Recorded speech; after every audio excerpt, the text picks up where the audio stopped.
Hello, everyone, and welcome to the fourth installment of this Globinar series on the future of archaeology in Africa and the diaspora. The Globinars are sponsored by the Oxford Africa Initiative, the Oxford Research Center in the Humanities, the School of Archaeology in Oxford, and St. Cross College.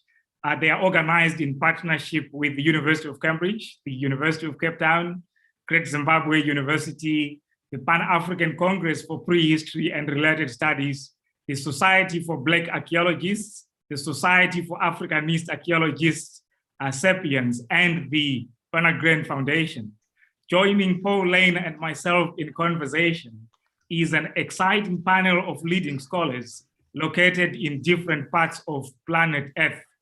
We have Kerry Ashley, Per Ditlev Fredrickson, Nono Fondo-Bojani, Elgidius Ichumbaki, Vuyiswa Lupuana, and Sam Adabishe.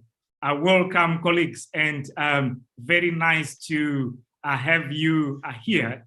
Today, we will be discussing the issue of ethnography and ethnoarchaeology, which is a subject of great importance. And I will start with you, Kerry. This is meant to be a provocation, but recalling Olivier Gosselin, a few years ago, he made the statement that to hell with ethnography and ethnoarchaeology. So the question that I would want to ask you is that, do we still need ethnography and ethnoarchaeology? Are they not all about imposing the present onto the past? Over to you, Kerry. Great. Thank you very much, Shadrach, and thanks to both of you for this invitation to join this great panel, and also to address the topic, which is enduringly important and interesting. And I think this is a really interesting time, particularly to be sort of re-evaluating where we are. So as you said, the statement, the deliberately provocative paper by Olivier Gosselin in 2016 was meant to sort of to force us into these sorts of conversations. And his argument that ethnoarchaeology should go to hell comes from two planks. This idea, on the one hand, that the subdisciplines, he described it, is essentially colonial, historically rooted in a sort of evolutionary approach of progression. And I think this is something that Per is probably going to talk about a little bit more, so I'm not going to talk too much about that. But the other aspect, the other sort of plank, was that it's one that relies on analogy and using present to understand past questions, to understand the past. So very much a focus on the idea of the past as what's interesting, and the present as just a sort of a pathway to this. So in a sense, quite an extractive approach that uses contemporary communities within Africa to answer larger archaeological questions, which may not be local, which may not be relevant to the local community. And so these are sort of key elements there, I think, in that controversial statement. And I think in some respects there's merit to this. There is, if we go look at sort of the founding or the history of ethnoarchaeology and ethnography within archaeology, a lot of early work or founding principles derive from this idea that present contemporary societies can be used as analogues for prehistory, for pre-modern, before the past. And in that sense, the idea that it doesn't really matter where you do the ethnoarchaeology, where you do ethnography, these sources, this evidence can be used to answer universal archaeological questions. So there's some problems there, of course, in that idea of universal past and universal identity and universal human behavior. And so this obviously comes from quite a positivist science approach, hypothesis-driven, and archaeology is the goal, and a sort of disregard for the contemporary communities. And this is troublesome for Olivier Gosselin, because it doesn't consider the context. It doesn't consider the context in which these studies are coming from, and also it denies agency and ability to self-determine within modern communities, within contemporary communities. And so this is a troubling aspect, but I think this probably misrepresents what most of us would consider the kind of archaeological literature, ethnoarchaeological literature, the work that's been coming up from Africa within the last few decades that have been formative and which really do center context. So in this sense, we think about works that are not necessarily concerned with answering big archaeological questions, those big questions of society, you know, which may be around human evolution or subsistence methods, but actually are interested in understanding the specific dynamics of local communities. And in terms of the application to sort of broader archaeological discourse, these are really still important because they offer spaces to think, they offer alternatives, they offer inspirational interpretations, ways to think about the archaeological record. And in certainly, I think in the 80s and 90s, this was also a way to introduce a perspective of society which was not rooted in Western experience.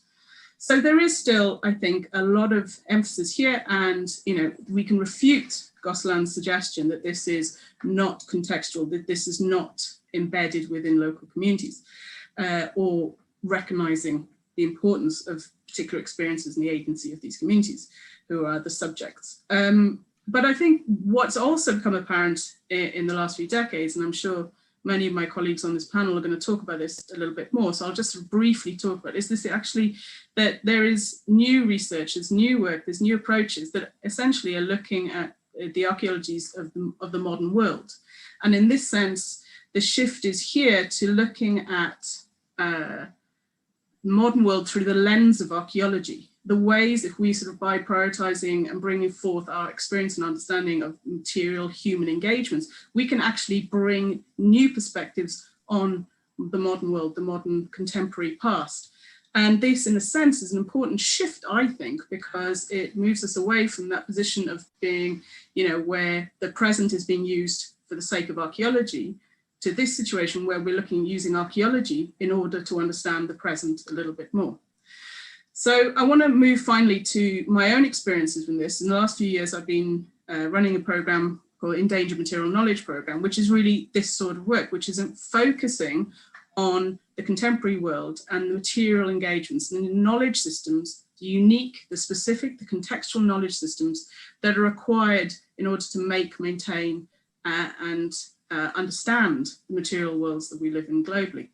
And over the last few years, as I've looked through hundreds of applications, worked with scholars all over the world, some of the things that I've noticed that sort of I think are really moving us away from the old notions of the sort of extractive ethnoarchaeology for archaeology's sake, are the fact that with the idea of a lone ethnographer, that one person that goes in, that sort of embeds themselves within the community and creates the master narrative, that is disappearing. I very, very rarely come across individuals, it's rather teams who are working together with multiple disciplines, multiple perspectives, multiple members of the academic community, the source community, the knowledge holders as well.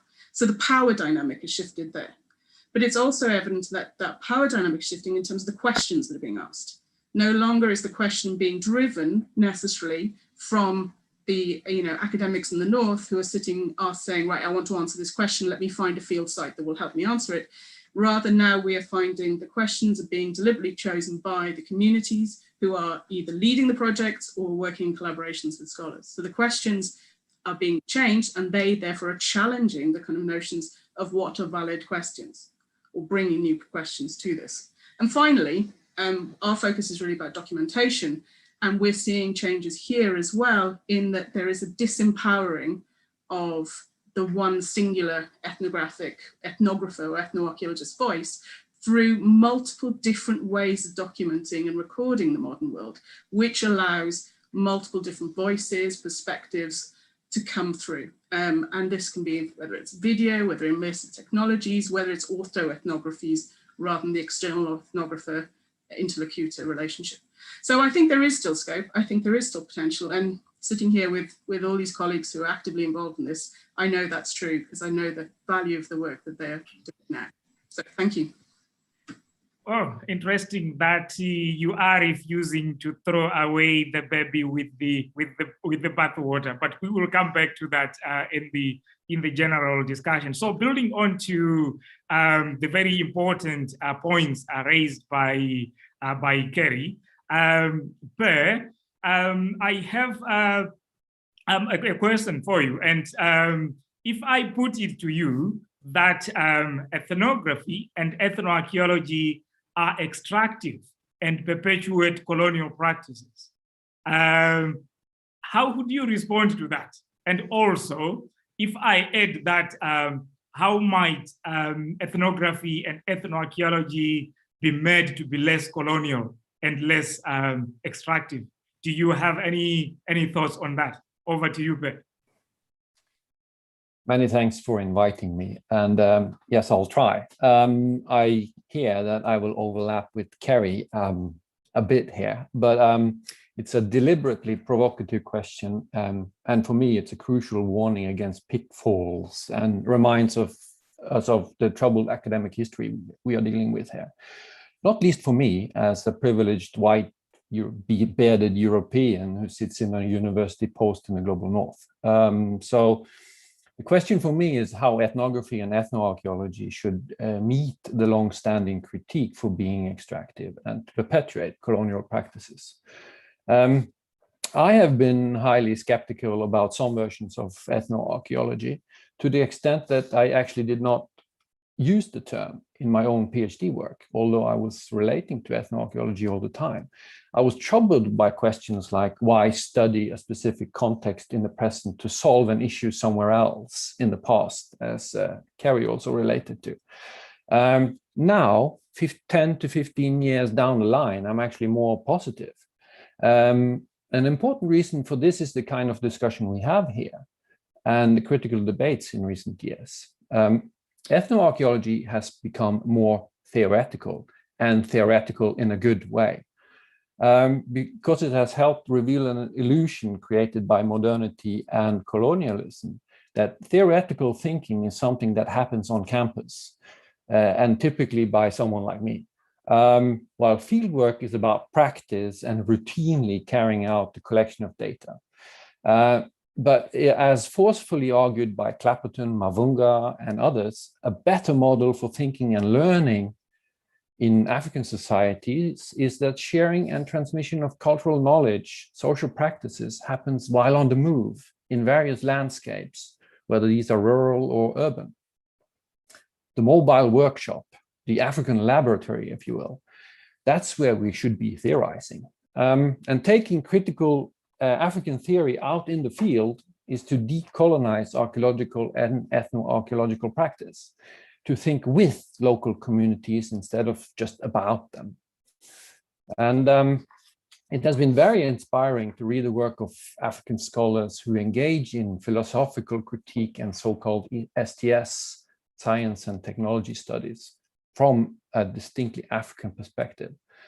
And ethnoarchaeology has increasingly embraced such perspectives in the last 2 decades, as we also heard from Kerry.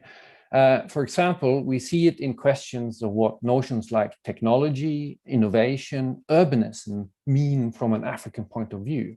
And we see the growing importance of community archaeology, of course, with clearer requirements to follow ethical guidelines and to engage with local communities in the long term.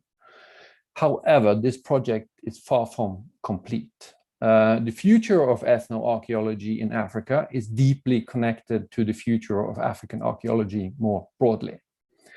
As recently raised by Innocent Pikirai and others, if archaeology is to be relevant for local communities, stakeholders, policymakers, then it should be framed in indigenous knowledge systems and epistemologies. So to return to the question of how ethnoarchaeology can continue to develop in order to meet the critical challenges with viable alternatives in the future, there's 4 points I wish to emphasize just in brief. Firstly, a truly inclusive, collaborative ethnoarchaeology needs to work with local communities and stakeholders throughout the entire process of research. Asking questions as well, as also Kerry touched into. And it's a slow science that strives for equal co-ownership. Secondly, we have to be careful of what versions of direct historical approach we relate to. Are we contributing to projecting modern or colonial constructs and images into the deeper past? Here is also the question of how we relate to time and local memory. Paul Lane has suggested that an important future direction of ethnoarchaeology is to explore social memory, how non-Western people use material objects and places to build their histories. And thirdly, we strive towards academic symmetry. We need to move beyond the driver-passenger seat discussion. It has been there for quite a while, and we need to address this. We are always working with others and must acknowledge this in the way we work, how we acknowledge stakeholders, and how we co-publish. And fourth and finally, this is for me, the likes of me in particular, for us working from Europe and North America, it is important to always be clear on what role we have as equal partners and supporters. Also, we need to work with our own funding bodies to implement codes of conduct for disciplines during fieldwork, to demand local anchoring and a long-term plan for community engagement that covers all stages of a project. Funding is a powerful tool. So I do have more comments, but they all sort under the 4 points here, so I can relate to them more in detail as we progress in the discussion. Thank you so much. I like the 4-point manifesto, so we'll keep that in mind. And so the points that you raised and the way in which Kerry set us up raises even more questions.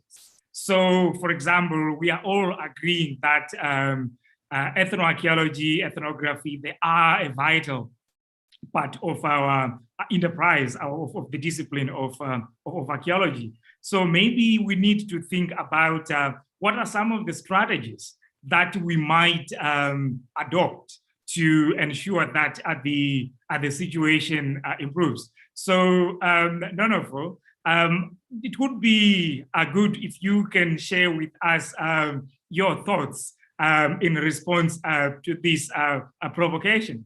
Is it possible to form partnerships with communities when conducting ethnographic and ethnoarchaeological research? How might we select partners? Do we say so-and-so is my friend, so-and-so is my enemy, we don't choose them? And who do we include? And who do we exclude? Any thoughts on that? Thank you very much, Shadrach. And thank you very much to Oxford Africa Initiative for inviting me.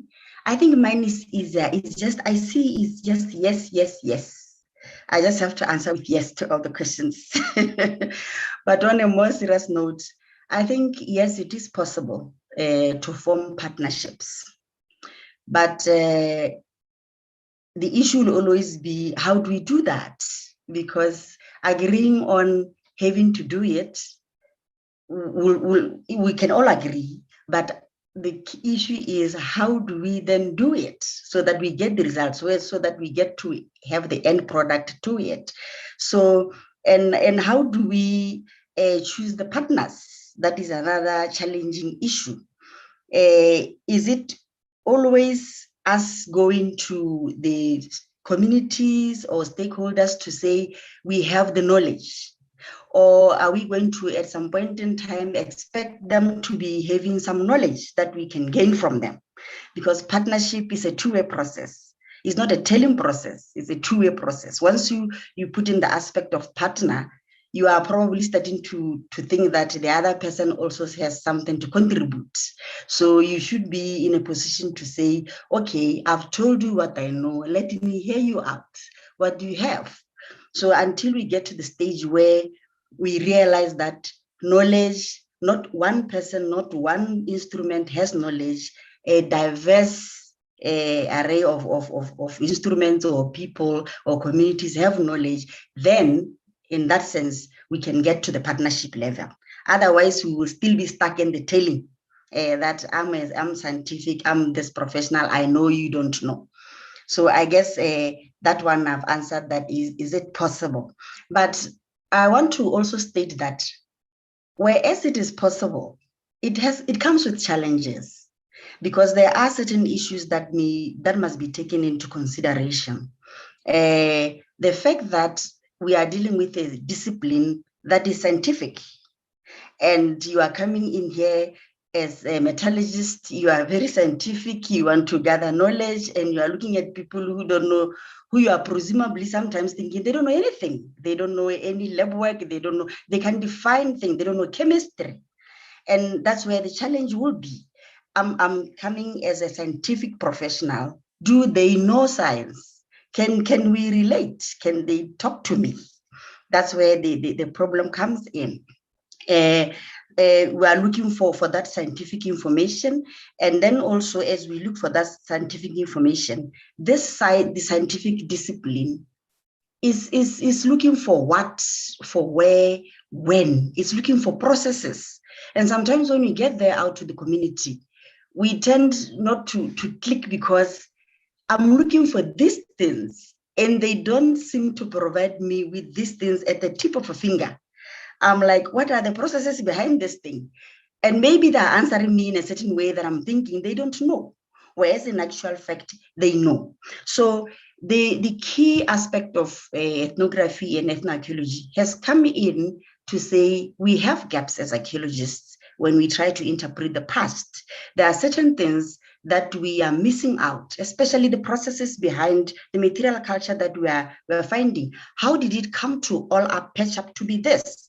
How did, I like to give the example of Great Zimbabwe to say, look at these people. By then, there was no formal education, form of education that was available to them.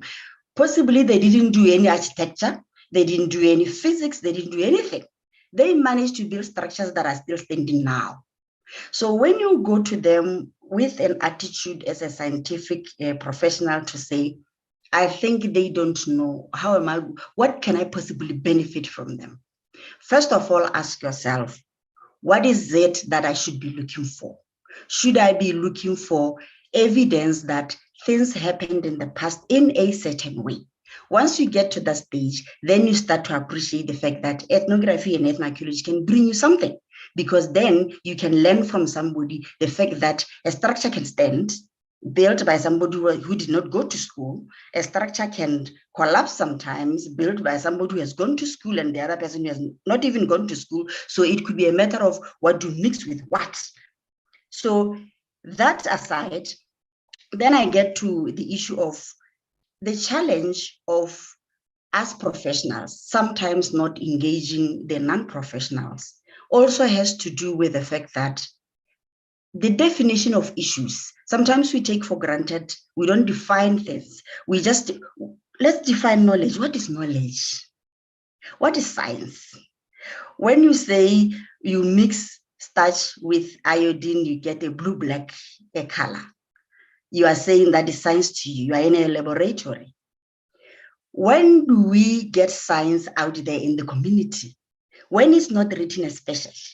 When, as a member of the community tells you, I know that when I see this type of birds flying in this manner at this time of the year, we are going to have a lot of rain. Not written anywhere, observed. What does science do? When you define things, you get to the stage where you appreciate what does science do? Science observes. Science observes, and then with the ability to write, when you are in the period where writing is there, you write it. But before you wrote it, you observe it. I see them flying up in the sky at this time of the year, and then I know it is going to rain heavily. Observation, and then they can tell you if you ask them, I've seen them doing this for the past 20 years. That's science, it's observed. So really, to us as archaeologists, as professionals, it is an issue of, do we even know what we are looking for? We are looking for science. How does it come? And then the issue, before I run short of time, the issue then will be to the archaeologists as we go out there to do our field work, to document, to survey, and to the other professionals in archaeology to do conservation and restoration. We are looking out to the partners, to the communities to say, when you are doing conservation and restoration, what are the principles? The principles are, how was it like before? I probably don't know how it was like before, but I probably have a slight idea. And if I don't have a slight idea, somebody has been there for the past 50 years next to it. They've observed, they know how it was. So that is where the conservation and restoration would come in, to say somebody has observed over 50 years how this thing used to look like, because I want to restore it, because I want to restore it rather. Let me ask them how it used to be in the last 10 years, 20 years, and 30 years. That is how a community can become useful to a scientist in terms of restoration, conservation issues and stuff like that. The challenges that I see also are that the definition of community will be the professionals like us, non-archaeologist professionals, so that an archaeologist can work with an ecologist, an archaeologist can work with a forensic person, an archaeologist, so that you have these other people that are very scientific like you, but not archaeologists, that you can work with. That is where multidisciplining in archaeology comes in. And then you have the non-professionals, the ordinary members of society that you can collaborate with, that you can work with, who sometimes can be categorized into local community, general community, and stuff like that. And your local communities being those that are in close proximity to the resource that you are studying. So that when you say, okay, the community close to the archaeological site I'm studying, you are looking at issues of, do they know it? No. Do they have interest in it? No. What are the issues of beneficiation? What are all these other things that they can help me with in terms of how do they evaluate besides my scientific value? So those are some of the things that I think sometimes cause a bit of friction between professionals and non-professionals, because we don't want to define issues, we don't want to define knowledge, we don't want to define science, we don't want to appreciate the fact that science does certain things that even the community, some of the information that they give us can be considered scientific. Thank you very much. Thank you so much. You raised the very important questions related to different ways of knowing, different cosmologies, different epistemologies, which also ties into what Pe was talking about in terms of the decolonization of knowledge, demystification of science as a way of knowing, and which also raises yet another question. And this question or issue relates to rewards, right? And Pe also set us up very nicely on this thread. So if you are working in a community, you go in there, they give you their information, right? At the end of the day, we become professors. What do we give back to those communities, right? In return for that. So Vuiswa, I know you have done work in this area, particularly with your co-create project and the like. How might we give back to communities where we conduct ethnographic and ethnoarchaeological research? And also the other issue that is of importance to us as academic archaeologists is publications. Is it possible to co-author publications with communities such that your next paper can be Vuiswa and the Clan William community? Over to you. Hello, everyone. Thank you for that, Shadrach. Thank you for having me as a part of this panel today. So I'm going to backtrack a bit to discuss this question. And I think one of the many issues that Indigenous communities bring out goes to that extractive nature that's been highlighted earlier of archaeological practice. Nicholas and Howell have particularly noted that the relationship between archaeologists and Indigenous communities is often characterized by what they've termed scientific colonialisms. And so the features of which are extraction, production, and the processing elsewhere. So all of these academic papers that we have access to, and the books, and of course, as Shadrach mentioned, our academic promotion and the flourishing of our different careers. So inevitably, this access that we have to the ethnohistories, biographies, family histories, leads to us having unlimited right of access to data from this particular research colony. So the ethics of this, as you can imagine, are very problematic.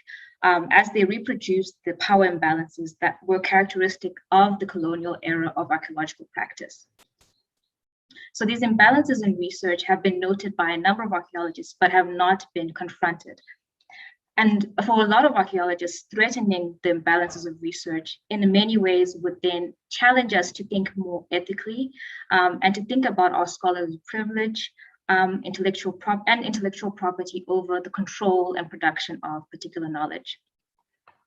These inequalities of power are further reinforced by the box-ticking exercises where some researchers attain permission over indigenous intellectual knowledge, indigenous knowledge systems. In many of these cases, the release statements that are acquired by researchers are not in the local language, and communities end up signing off their ancient or ancestral indigenous knowledge. Furthermore, the scientific colonialism is further characterized by both the indirect and indirect benefits. So for me, as an archaeologist working in the Cederberg, what I found was that my career was indirectly benefiting from being in that particular community. And what we had to ask ourselves as researchers in the Cederberg was, how can we actually get to a point where there's an equitable access to the research that we're conducting, and the community is actively benefiting from what we're doing in this particular place. What's been interesting within the study of access and benefit sharing, which I'll highlight a bit more here, is that there hasn't been a protocol defined within archaeological practice focused on equitable access and benefit sharing. The Nagoya Protocol was developed particularly with regards to access and benefit sharing, focused on genetic material and resources. But we as archaeologists have been not motivated to actually define terms of reference which will benefit the community. Another issue that goes in line with this goes to the transparency. So while we might have some form of ethical engagement that we sign off within our universities, we don't necessarily have transparent documents within the original or native tongue of that community. So a lot of the work that we do is secret. So whenever I speak to communities, their understanding of what we do as archaeologists is largely extractive. We're coming in, we're getting knowledge, and we're leaving. And for a lot of them, they sacrifice their time, they sacrifice labor days. So onto the question of, well, how can we give back? And I think it's linked to that issue of, is giving back just putting them onto journal articles? So what I found is that for communities, yes, having their knowledge claims identified in journals is a good thing, but it might not be the thing that is most pressing for that community. And for a lot of communities that we had this, community-based co-creating research project, because we built long-term relationships through listening to them, they felt very comfortable to speak to us and say, well, actually, what we want from you is a computer, because our children at this high school do not have access to a computer. They do not have access to the internet. And so I think what we need to possibly reimagine as archaeologists and engage with, and I think Pierre highlighted this earlier, was we need to engage with funding bodies. We need to engage with our governments and universities so that there are agreements or a global access and benefit sharing agreement that encompasses all indigenous and local communities when it comes to ethnoarchaeological research. The presence of an access and benefit agreement means that we are obliged as archaeologists. It obliges our governments, it obliges our institutions, and funding bodies to set aside particular funds, which can then be filtered into the case-specific needs of communities. Because while you have, let's say I'm in Cape Town, and I'm dealing with a more affluent community, a descendant community, their needs perhaps are not the computer, because they have access to that, and their needs are the need to be put on an academic article or to be referenced, to be quoted, and to have that agency represented. And then that gives the communities access to that money to be able to actually improve themselves. And then we've got an equitable sharing of these benefits. So I'll leave it there, and then I'll backtrack when we come back. Yeah. Thank you so much. You have raised some very interesting questions, which also raise further questions, and which we can engage with in the discussion. For example, you know, if having one's name on a paper is not a priority, can that be enough? And also, like at the moment, particularly within the context of the United Kingdom, where a number of university departments are under threat, they are facing an existential threat where the government is cutting funding. So can we then also, as archaeologists working for those departments, find some of the resources to go and share with the communities that we work with? But nevertheless, those are the realities of the moment we are living in. And as I said, this raises important questions for discussion. And at this point, I want to reverse the situation a bit. And Pe mentioned the fact that very often or traditionally, the people that carry out ethnoarchaeology, ethnography, they are coming from Europe, North America, and also Australia. They are coming into Africa and then the other places, extract the data and then go back to Europe or to North America. But in recent years, we have also seen people that grew up in specific African communities. They are now also the scholars. They are now also the ethnographers. They are now the ethnoarchaeologists.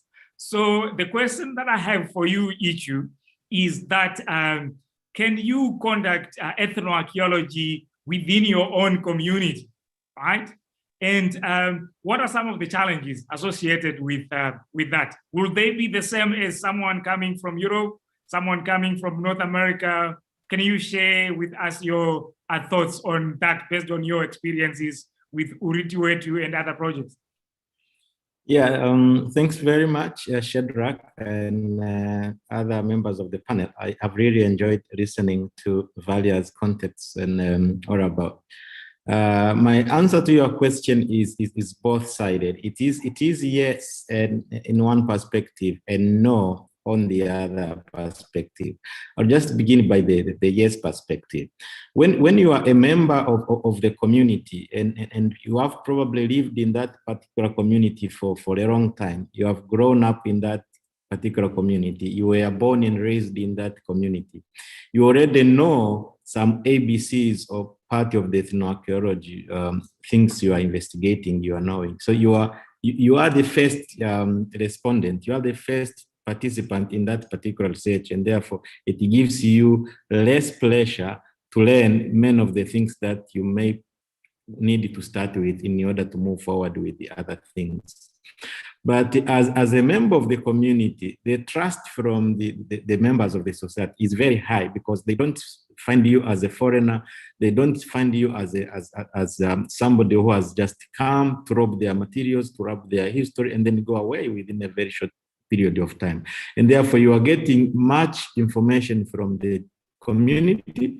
You have much support from the community simply because you are regarded and considered as part and parcel of that particular community, and therefore very, very easy to study and understand what you want.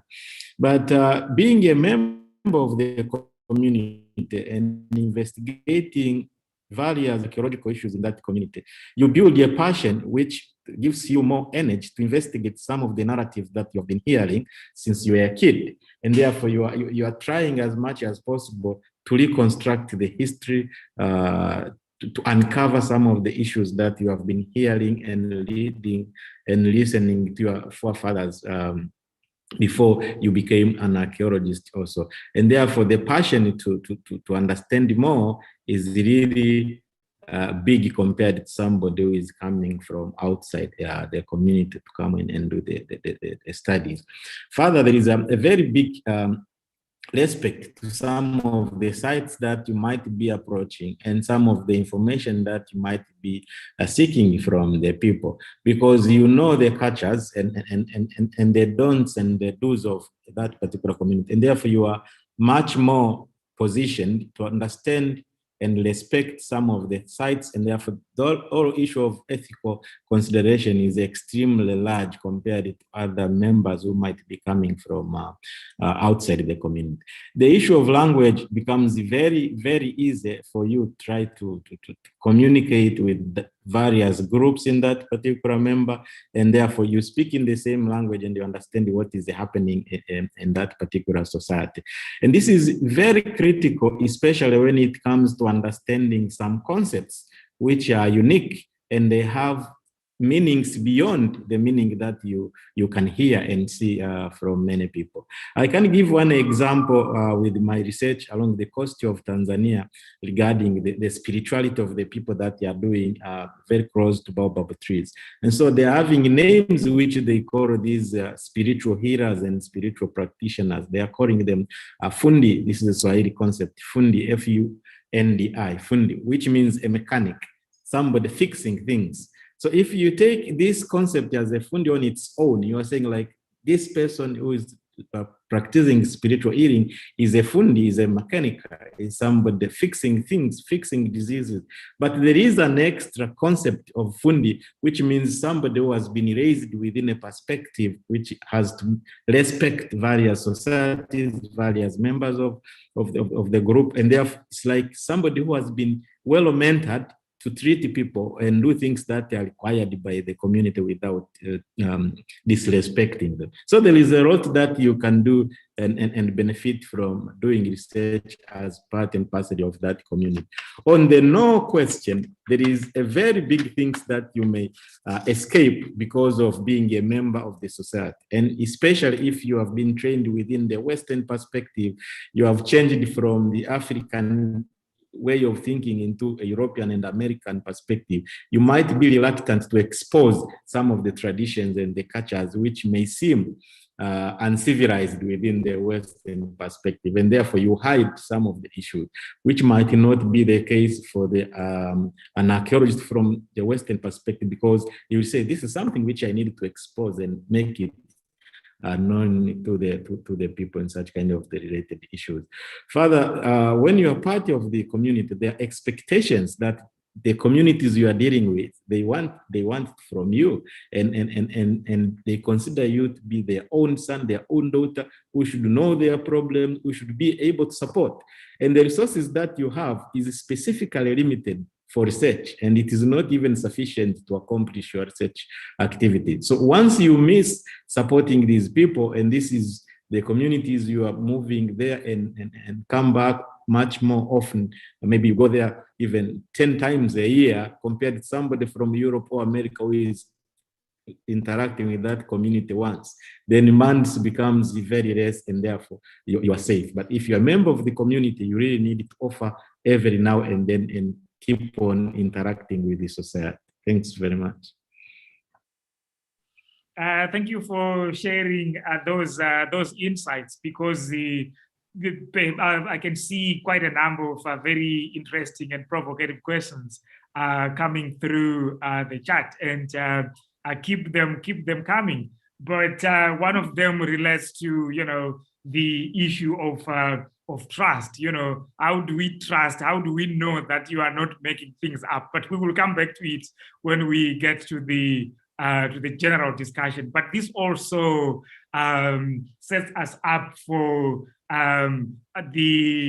Sam's as a contribution, and it's very nice that you remembered Tekana Sam, and in the process of doing that, you were also engaging with communities. So I just want to hear your thoughts on the broad topic related to ethics. So what are some of the ethical issues associated with ethnographic and ethnoarchaeological research?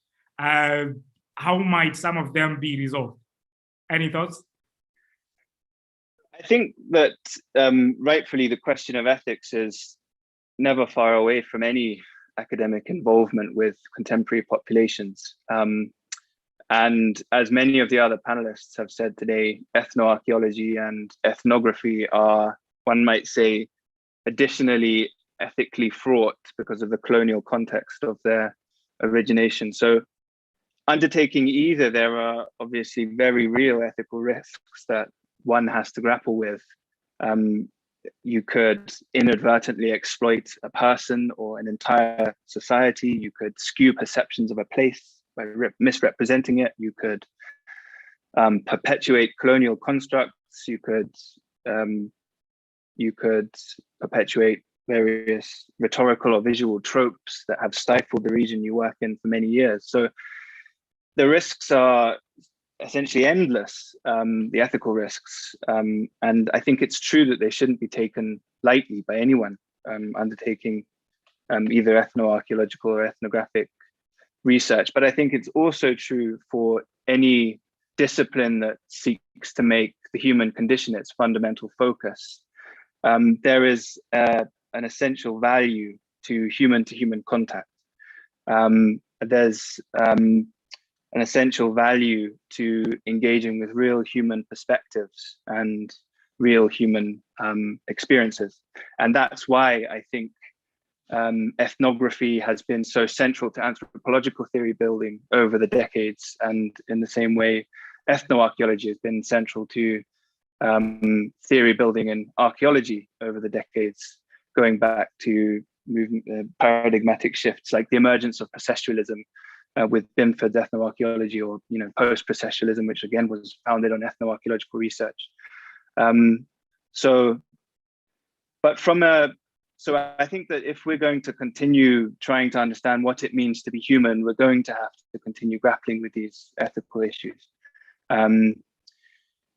I think from a specifically archaeological perspective, and in relation to the question of African case studies, perhaps the most prescient ethical concern to my mind that we're facing at the moment is still oriented around the question of conceptions of time, conceptualizations of time in relation to archaeological engagements with contemporary populations.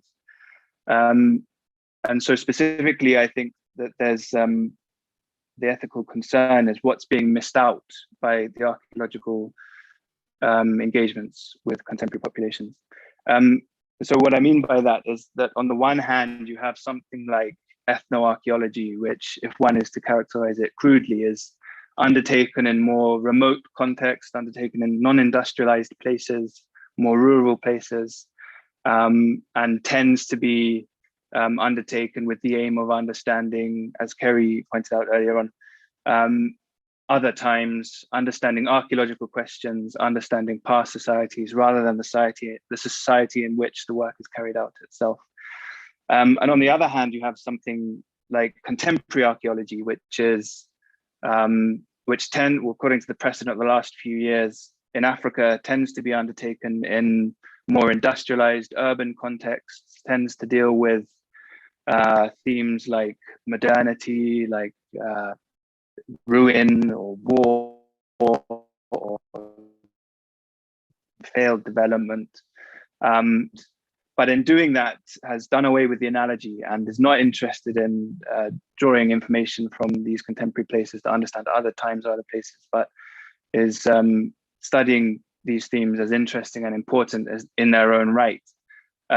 But where the ethical issue lies, I think, is that both of these two sort of archaeological engagements with contemporary populations in Africa seem to sort of tacitly agree that populations living in more rural, non-industrialized places, like, say, for example, pastoralists in northern Kenya, where I work, or hunting and gathering populations, for example, are not worthy of archaeological inquiry in their own right for the sake of better understanding the local dynamics that are at play in these contexts.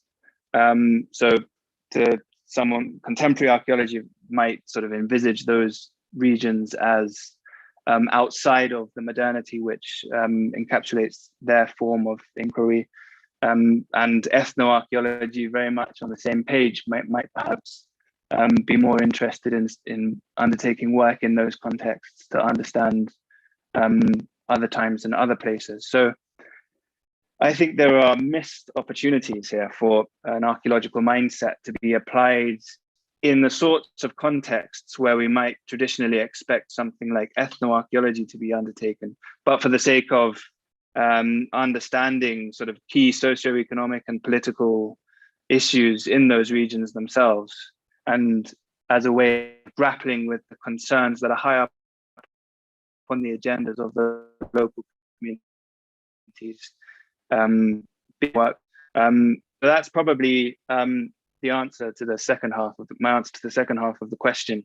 I think that the way that we grapple with this sort of ethical quandary is by deploying archaeological thinking in more rural, sort of non-industrial or industrialized contexts, for the sake of better understanding those contexts in their own right, and perhaps in the process immersing archaeological thinking and archaeological practice in the currents of life that characterize those regions, and finding new ways of imagining what archaeology is and the sorts of questions it can deal with and how it operates as a practice on the ground.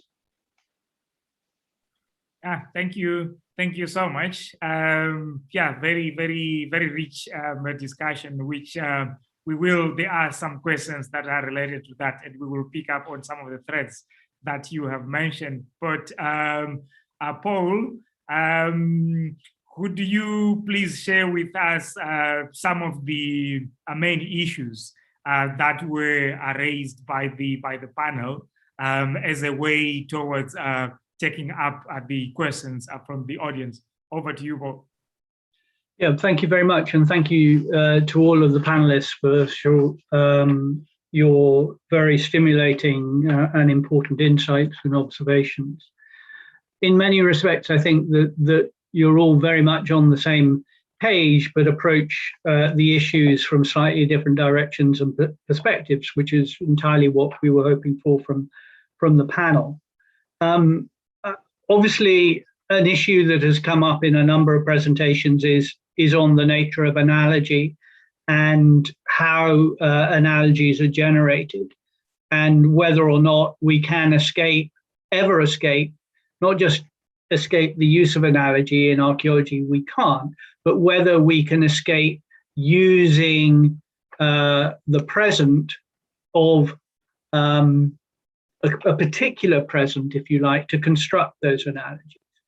And Kerry and Sam in particular have highlighted that kind of disjunction that has emerged between a kind of analogy construction that is undertaken in parts of the world that are still seen somehow to represent a latent pre-modernity and a denial of time. And this, again, Per also brought in this issue of the concern with a consideration of time and different dimensions of time, as opposed to the burgeoning field of contemporary archaeology, which explores very much how modernity is refracted through and understood and lived through materiality, if you like. And I think Sam was right to suggest that, in fact, this is the case anywhere in the world. We coexist in the same moment of time, and therefore no society where we operate or exist can in any sense be considered either less modern or more modern than any other. And there is a tension there that I think that several of you have highlighted. And this brings in, I think, very much the issue of the ethics and the ethical responsibilities that, again, Nonofo, Ichu, Yiswa, in particular, sort of highlighted, but also was touched on by our other speakers as well. And I think a thread that came through for me is, again, one that is actually something that runs through African archaeology, this idea of usable knowledge of the past, usable knowledge of the contemporary, in a way. And how do we determine not just who produces that knowledge, or whose knowledge gets celebrated, archived in scholarly papers and so forth. But also a question, I think, that emerged, and again, several of the panelists sort of mentioned this, of actually creating contexts where the questions themselves are formulated as part of a co-productive process of academic research. And often our grant, our funding sort of opportunities predicate against that kind of slow science. And it's really interesting that many of you are sort of promoting this and highlighting the importance of slow science, which in this context, given that we started off with Olivier Gosselin's comment, is intriguing, because Olivier himself has always been a great proponent of slow science.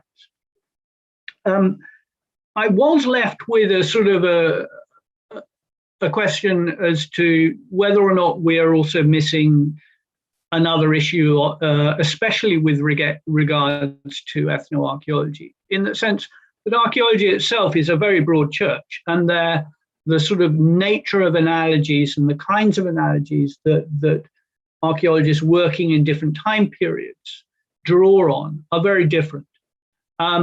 And I can think of a whole body of sort of ethnoarchaeological work, particularly work undertaken amongst hunter-gatherer populations, and we can perhaps sort of dig down into this a little bit more, that are much more oriented towards actually identifying issues of universality and universal evolutionary, addressing evolutionary questions. And I'd be intrigued to hear from the panelists to whether or not they think there is scope for different kinds of ethnoarchaeology aimed at producing different kinds of analogies, whilst also taking on board the sort of ethical responsibilities of producing them. I'm also a little bit sort of interested in terms of a kind of disjuncture that may be occurring here between a more historically informed ethnoarchaeology, which is something that I've often argued for, as opposed to a more anthropologically informed one. And we get into this really problematic domain, I think, that is still yet to be addressed, really, when we consider ideas about indigenous archaeology, for example, is the balance between the local and the global. Often indigenous knowledge is as came through very clearly in the discussions today, is seen as local, as historically contingent, and appropriate to place and to moment. Yet, as a discipline, we also aspire to have insights that are more global. And is it then, who produces the global? How can we create a form of ethnoarchaeology that draws on different indigenous epistemologies and ontologies, yet produces something that has global resonance in terms of our research and our understanding of the human condition, which I think is very much, I think, what Sam was pushing us towards thinking about in his remarks. So thank you to all of you also for these really great comments and observations. Thank you so much. And actually, Paul, what you say ties in with one of the theme group, because I've tried to group the questions into themes for the purposes of managing our time. And the question or the theme of the group of questions relates to the issue of can ethnoarchaeology help us to bridge the gap between indigenous and Western knowledge, and in what ways? Who wants to take that on the panelists?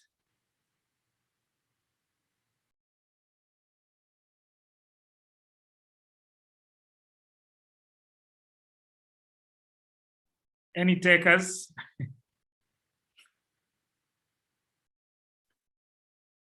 Sorry, could you just briefly recapture the last part of the question? So the question relates to is ethnoarchaeology sort of that middle range way between bridging the gap between indigenous knowledge and Western science? It's a very long comment. So more of a comment back, really trying to answer a bit at least. I would say it's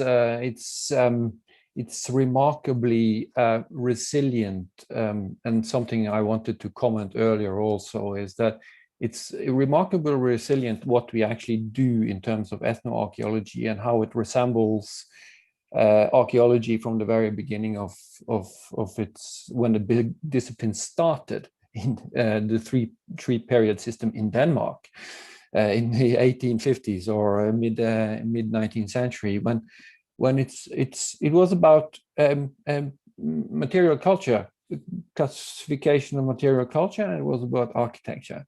And what we see also is that these are what we end up focusing in ethnoarchaeology. So there are these deep ties in how we work. So as a comment back on that, so why are we not dealing with those aspects that would be more easily comparable on a wider, to bring it back to what analogies can be, and bringing into the issues that Hodder raised back in the day about different forms of analogies. And here is the question of why are we not studying more like fuller ecological systems, human, non-human agents, including ancestors, for example.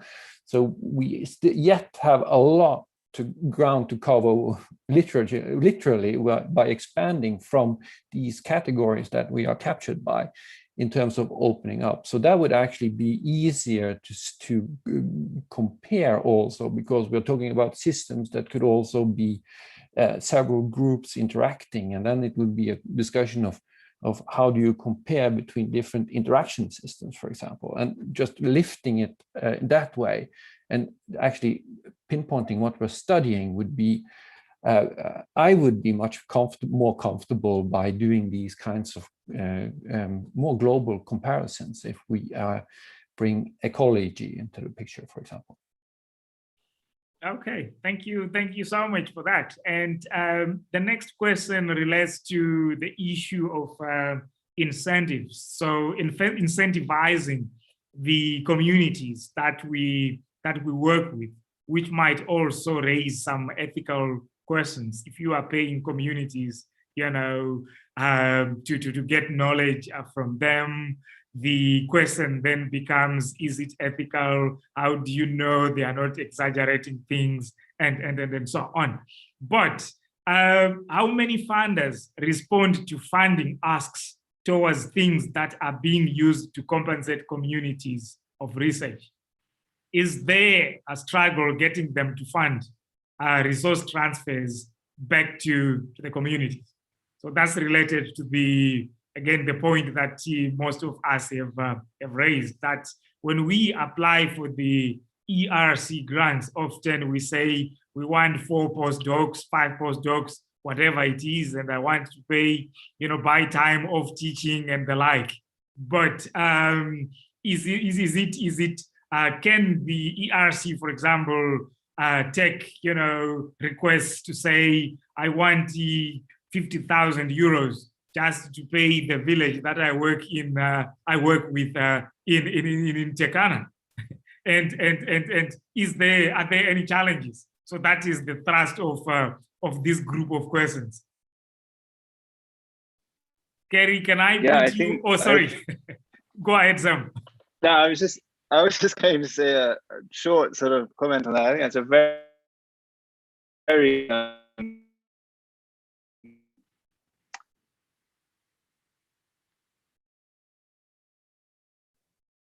Sam, I think you froze a bit.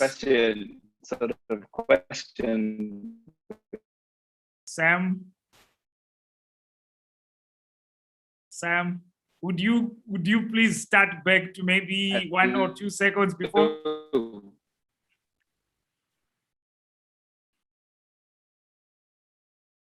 Unfortunately, your connection has been breaking up, so we haven't actually heard very much of what you had to say. Shadrach, would you like me to talk a little bit while we wait for Sam's connection to come back? Precisely, I was going to ask also for your experience related with the Endangered Materials Program.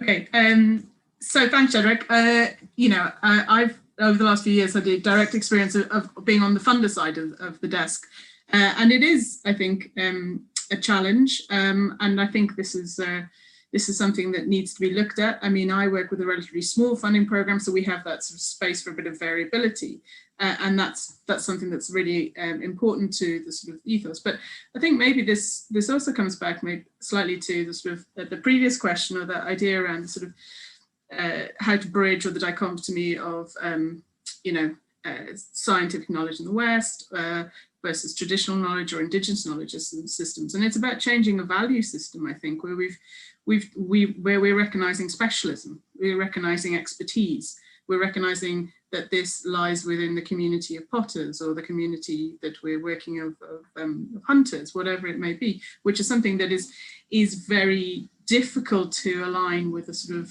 the STEM, approach of large funding structures like ERC that you're referring to. And that's a real change of culture, I think, and that's a huge challenge, and the advocacy needed. And that's where people like yourself, who are very successful within both the scientific realm, as well as working with the sort of the social dimensions of archaeology, are in a good place to maybe advocate for a change of culture and recognition of the importance of, and the knowledge and the expertise of communities in these contexts. Okay, no, fantastic. Any other responses from the panel to these funding questions? There's another added one, which says that what about Africa-based funding agencies? Do they also fund work related to communities? So talking of corporate social responsibilities and the like. Just 1 sec before I come back to you, Assam. Are there any other thoughts from the rest of the panel? Well, if I can chip in here, I mean, there are additional complexities because charities law in the UK, for example, would prohibit, it makes it illegal for you to pay emoluments to informants. So any funding body that is a charity would be breaking the law if they awarded a grant in which they permitted that payment. So there are additional things that I think we have to be thought about, but I'd very much like to hear Sam's perspectives. I don't know if I'm getting through now. I'm using mobile data, and yeah, I think now we got can hear you clearly. Thanks. Okay. No, I was just going to say that I think it's actually quite a crucial question, and I think it's something that faces most researchers working across Africa, because often I think they'll find themselves working in situations where people have all kinds of quite pressing economic needs and problems that they're facing on a daily basis related to health and general sort of livelihood and education. And so these are the contexts that one is working in, and you may be in that context trying to showcase local knowledge in one way or another, or write about or talk about how this or that aspect has been overlooked. But none of these concerns are really at the top of the agenda for the people that you're working with, because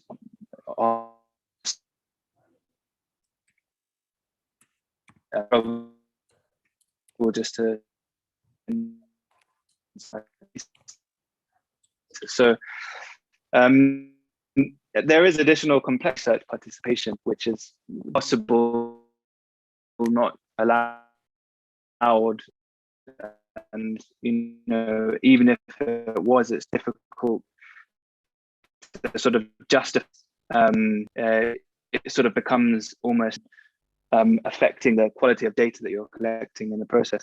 So I don't know, for me, it's a difficult question. It doesn't have a direct, clear answer. I think that partly it's down to who you are as an individual. Certainly in contexts where you're doing sort of ethnoarchaeological, long-term ethnographic research, it's your contribution to the society in which you find yourself is where the sort of questions should be asked. And often it's a case of contributing to the local household that you find yourself in on a personal level as a researcher, someone who's relying on people to, help you through the tasks at hand on a daily basis, in whichever way that makes sense to do so. But no, it's an intractable question that each case study will require different responses to.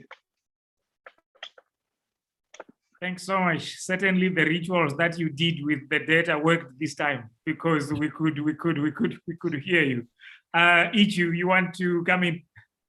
Yeah, thanks very much. I want to share some few examples on this. And indeed, there is a danger, and it's probably unethical to pay some of the local collaborators in various fieldwork when you are doing ethnoarchaeology and ethnography. But there are various means through which we can use to try to incentivize these local collaborators.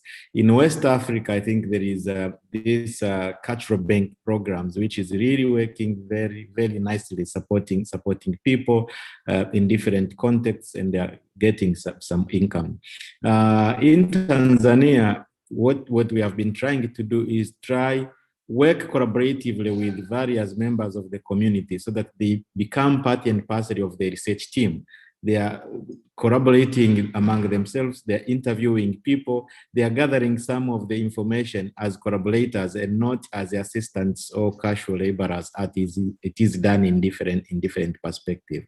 There is also other means of formulating various entrepreneurial groups, innovative groups, which are not really being paid, but they are being facilitated in terms of training, in terms of capacity building, so that they come up with various opportunities which they could use to get some income and therefore resolve various problems that they face within the community. And I think this is the advantage of somebody working from his own community or working with the community for a long time instead of working for a short time and then go, because you know the deep-rooted problems and you can determine the means on how to solve them, not by paying them money directly, but by collaboratively coming up with projects that may incentivize the people and therefore come up with different income to move forward. There has been some case studies in Africa and beyond where researchers are paying some money just to get data. And this becomes a problem for researchers who have no access to huge funding to give much fee to the collaborators, the masters and PhD students who are going to the research that is with the little money, and therefore they are getting problems of getting the exact and relevant stakeholders to collaborate and get the information which they need. I would therefore advise and think of a strategy which is really collaborative, giving incentive in terms of work done, in terms of co-creating the knowledge, doing the activities together instead of paying just for the matter of getting data and go away. Thank you so much. Nonofo, you want to come in? I think yes. I think it's a bit tricky, because if we are just to say, when you give somebody some little money, it will influence the results of the type of information that they give you or the quality of information that they give you. I think it depends. It will vary. I would say that probably the way to go around it would be to say, if you have properly sought out your informants, as in like you have gone through all the structures that are in place, because the way the communities operate, they have structures that sometimes we ignore as professionals. They know who is knowledgeable on such and such an issue and stuff like that. So usually, like probably the local authorities, they would refer you to the people that they know have information. So if you are referred to those type of people to get the type of information that you want, you are possibly not going to get nothing. You're going to get something. And then so if our worry is, do we then reward this something?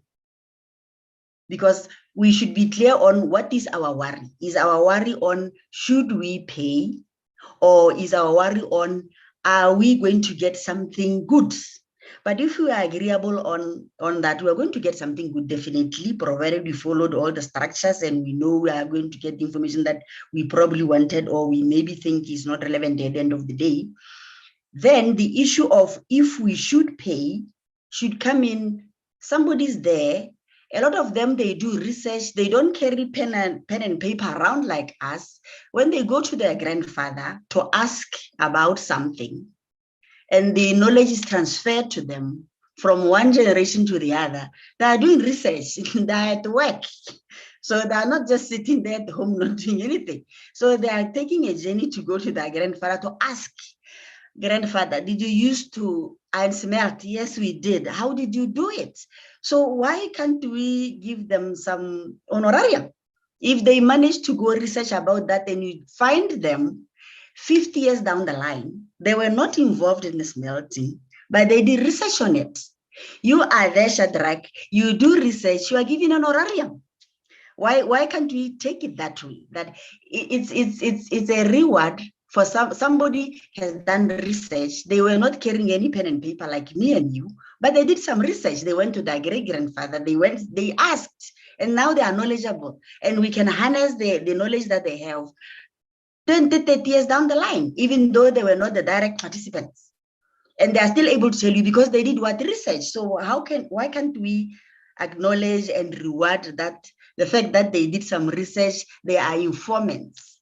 So I don't think it should compromise the quality of knowledge that we get from them, provided we follow the structures that are in place, because the communities have structures in place.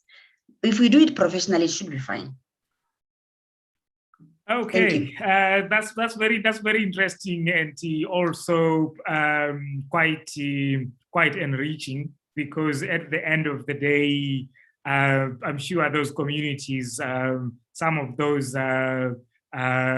incentives, funds, and so on might also make a difference, because some of the poorest of all poor areas, the archaeologists might be also represent some form of an opportunity. So, and also there are those questions that Paul raised in terms of the laws. If charities are not allowed to do things, should we say the laws must fall, or what must we say? Vuiswa, your perspective. Thank you. I think my perspective or my experience has been that a lot of communities don't necessarily engage with archaeologists expecting anything in return. I think there are times when we go to them and they're like, they'll easily give us a lot of information, but I think we are the ones that set up the expectation that we want to give them an incentive. But back to that, I think it is important to honor people's traditional knowledge. And I think I'll go back to that issue of the benefits. I think the issue that we face in archaeology, as I pointed out earlier, is the fact that we don't really have a standing protocol on what to do. So I'm practicing in South Africa, and I can come up with a percentage of, I can say, okay, we're going to give this to this community. And someone practicing in Kenya can have a very different framework on how they're going to, honor what they're getting from the community. And so what I think is necessary, given what Paul highlighted, different countries have different laws as to how charitable organizations can operate. I think we need to, I don't know, I'm not particularly knowledgeable with regards to funding bodies and how the advocacy that Carrie pointed out would need to work, but I think we need to advocate for standing percentages. I know with the issue with rooibos in South Africa, what ended up happening was that the Rooibos board in South Africa ended up separating a certain percentage. I think it was 2% of their yearly profits that go into indigenous communities. And then the way that the benefits are shared is decided by the chiefs, and the chiefs usually focus on development projects within that community. So it's not necessarily giving communities directly, I guess, for example, 100 Rand after they give you information. I think it has to address the bigger issues. A lot of the communities we're practicing in don't even have basic things such as access to water. So how then can our communities, how can our research community actually start to criticize our funding bodies and request that they make percentages available within our research framework? So we are not necessarily saying, oh, for this project, I'm going to give 5% of my, whatever. But the research body itself is already framed in that manner. Yeah, that's my contribution to this. Thank you so much. And the question that, the responses that we have had to this question, they also speak to another issue, which was raised in the questions. And it speaks to the issue of power imbalances and the lack of checks. And so, as researchers, sometimes we are armed with a permit from the research body, from the government, and we also have financial muscle from those financial bodies, which give us advantages when we are dealing with these communities. So all of us, we have mentioned the significance of ethics, and Sam summarized that very, very eloquently. Whose responsibility is it? So as Vusa said, as archaeologists, we don't have a united ethical code that bind all of us to say, if we are engaging with communities, this is what we need to do. And also, if you end up in a situation where communities say, can you contribute towards repairing the door to the school block? You can take off some money off the project and then go and say to the funder that for this money, I repaired the door to the school, and here is the receipt from the school.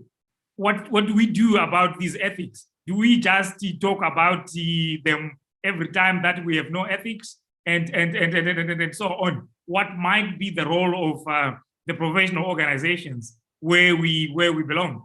Pan-African Congress for Prehistory and Related Studies, the Society for Africanist Archaeologists, the Society for Black Archaeologists. We are partners in this. Any thoughts on that?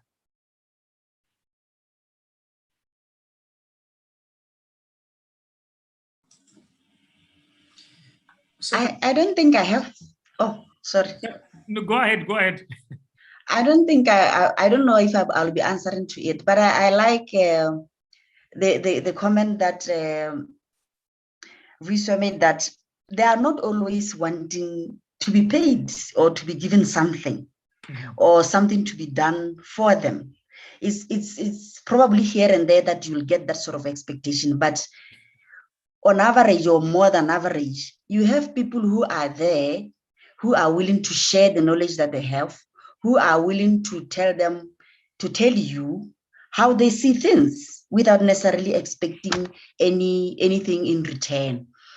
Because if you, for instance, telling for some communities that we've worked with in Botswana, telling how things used to be to the younger generation, to them is part of their responsibility.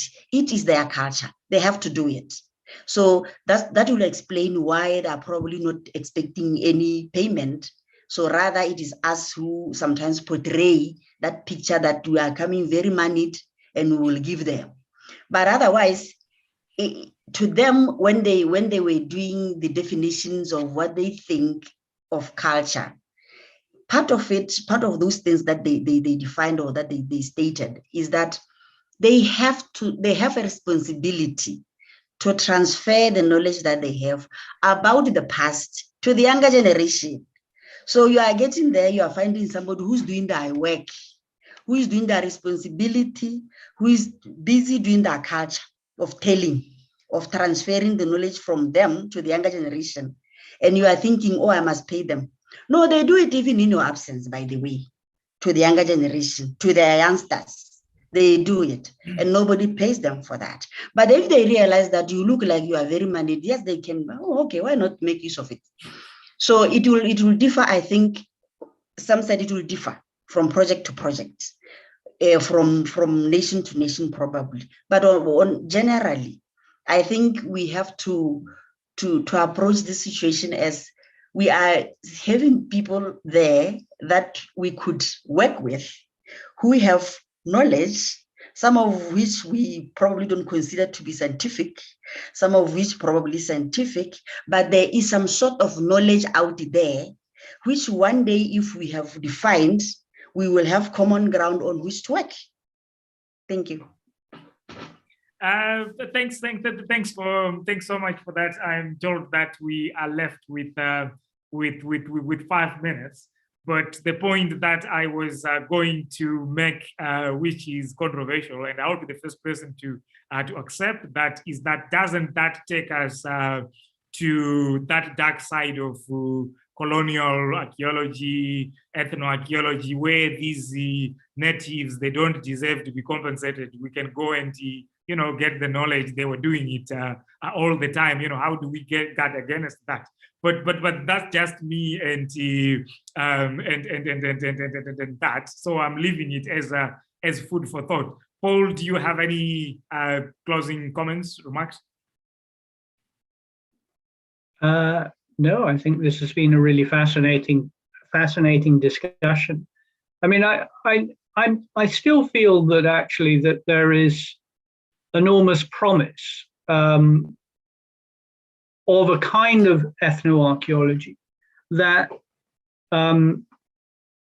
is embedded in larger scale projects. And I think this comes back to a point that Kerry was making, where the concern is not just with generating an analogy. In fact, the concern really shouldn't be generating analogies that can interpret the past in some other part of the world, or even, but possibly it could be directed towards trying to see the connections between the present and the past in the area where the ethnoarchaeological research is being undertaken. But I think there's much more scope for thinking about how people position themselves within the world, in the world through material culture, and how that general insight that we can learn from there by observing how people do that in the present can help us make sense of how people might have done that in the past. And I've also always, and I guess since I've got the floor at this moment, I've always said, I've long said that I find there's a peculiarity about this term ethnoarchaeology that is out of step with all of the other ethnos. So when we talk about ethnomedicine, ethnopharmacology, etc., it is about how do that community practice medicine and all of the contingent knowledge and knowledge systems that go with that practice of medicine in those contexts.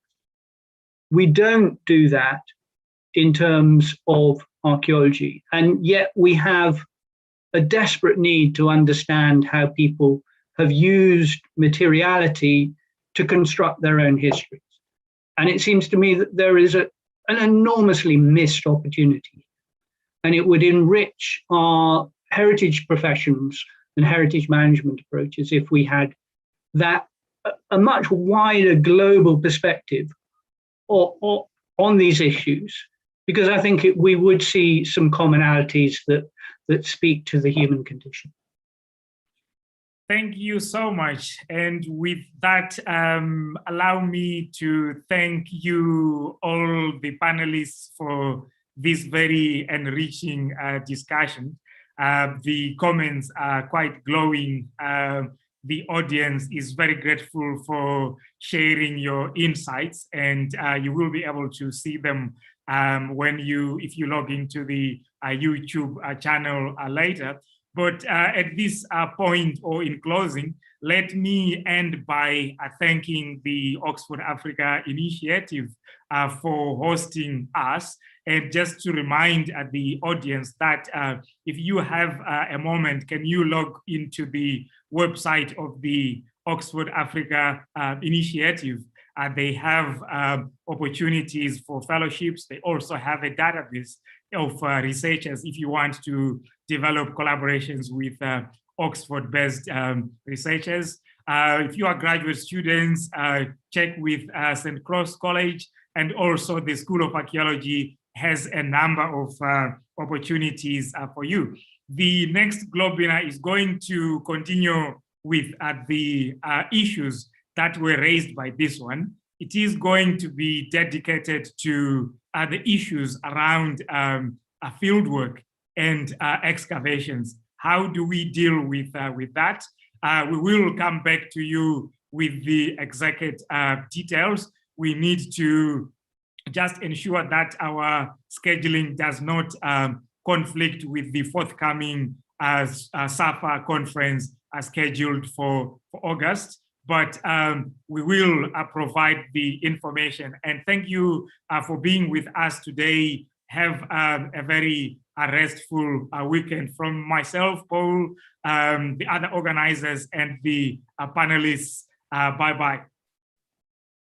Thank you, Shadrach, and bye-bye, everybody.